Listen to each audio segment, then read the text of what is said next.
Look, I surprisingly enjoyed Barbarian, so I've been looking forward to this for some time. Speaking of time, gonna give some love to the sponsor of this video. This video is brought to you by Holzkern. Holzkern makes watch, jewelry, and accessories for both men and women with a unique flair, which works for me. Mechanical watches are timeless. Classy 100 years ago, classy now, classy 100 years from now, classy until the inevitable heat death of the universe. And for my part, also functional. I'm in the movie theater watching a movie, I need to check the time. No big bright screen coming on from a phone or a smartwatch. Incognito. But again, like I said, they also have jewelry and accessories. Never underestimate the power of accessorizing. And you know me, I always love a good skeleton watch. I like seeing the movement.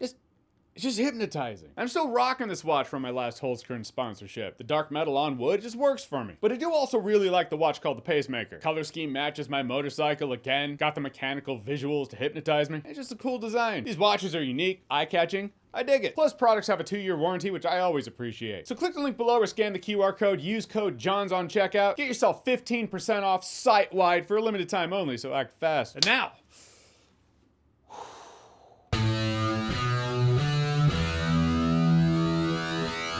so Weapons is written and directed by Zach Creggor. Is it Creggor or Creggor? It looks like Creggor to me, but I've seen it pronounced both ways. You know, name pronunciations, an Achilles heel of mine. So Zach, really good at his job, apparently, has made another movie after Barbarian, which I really enjoyed. Weapons stars Julia Garner, Josh Brolin in a formula that I didn't really expect, but I'm getting there. This movie picks up a couple months after the event. The event is broken down with voiceover. Not gonna lie, anytime there's voiceover breaking down what happened, I'm usually like, okay, how much longer do I have to listen to this before we get to the movie? In the case of Weapons, it actually made more sense to me. The voiceover even says, and this is where the story actually starts. The event being a couple months ago, all these kids from this one classroom at about 2:17 a.m., I believe, all in sync, did the Naruto run and just bailed. Never to be seen again. So we're following people who are trying to get to the bottom of what's happening because the cops really have no answers here. Now, Julia Garner as the teacher, largely the lead, or at least our introduction to this world, I thought she was great. She's a tragic character. She's drinking every night. She's just trying to get through the situation. I really like the fact that they shine a spotlight on, I guess I'd call it survivor's guilt. Like, all these parents in this town are pissed, they want answers. They're not just looking to her for answers, they're pointing the finger at her. That's quite a weight on someone's shoulders. You feel bad for her. And Josh Brolin as the dad, looking for answers. Funny enough, I guess Josh Brolin's role in this movie was going to be Pedro Pascal. That's right. Pedro Pascal was going to be in another movie this year. Universe apparently said no.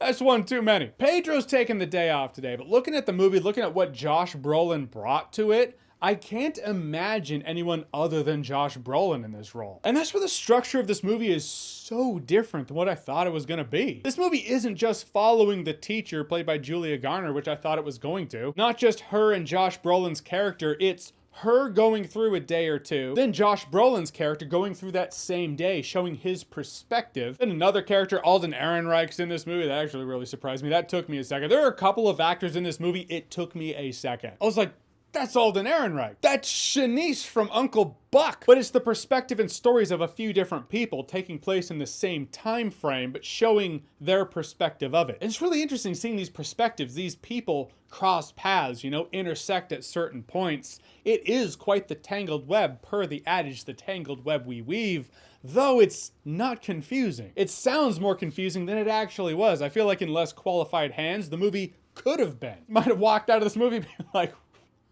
what was that? But no, it all fits perfectly. Even the characters where I'm like, why are we concentrating on this person exactly? By the end, it had that feeling of, yeah, I like that. Now, I've seen this movie be categorized as horror enough.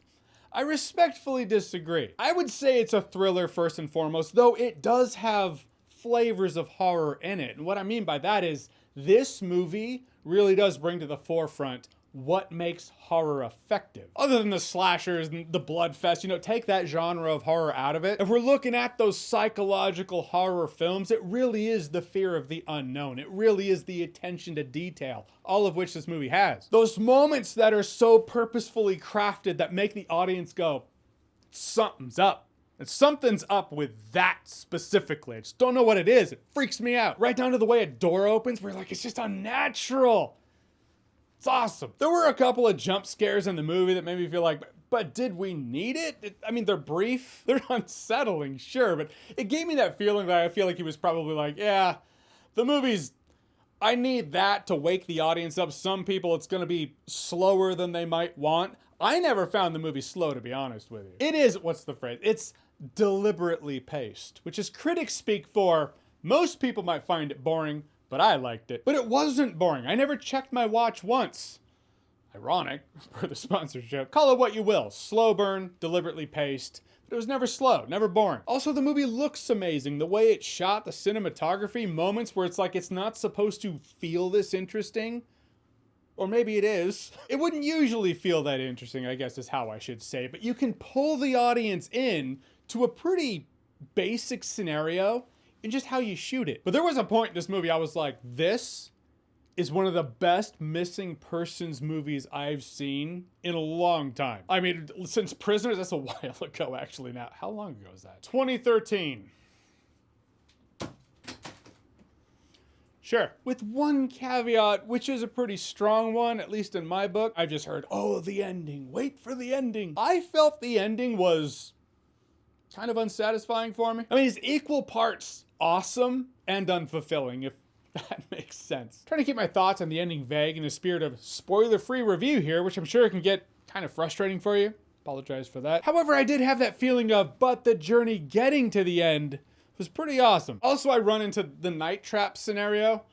I gotta unpack that one. Yes, the cheesy video game Night Trap. Here's what I mean. In the game Night Trap, you ever been in a room where just chaos is going down, then you go to the other room and you don't hear anything? That happens in this movie at a point. Not only did it take me out of it, I definitely thought Night Trap, which is, of course, the one flaw of Night Trap. Everything else about Night Trap, gold. That is the flaw. But I'll be honest about the end of this movie. The more I unpack it, the less it bothers me, and the more I just kind of roll with it. So in the end, weapons?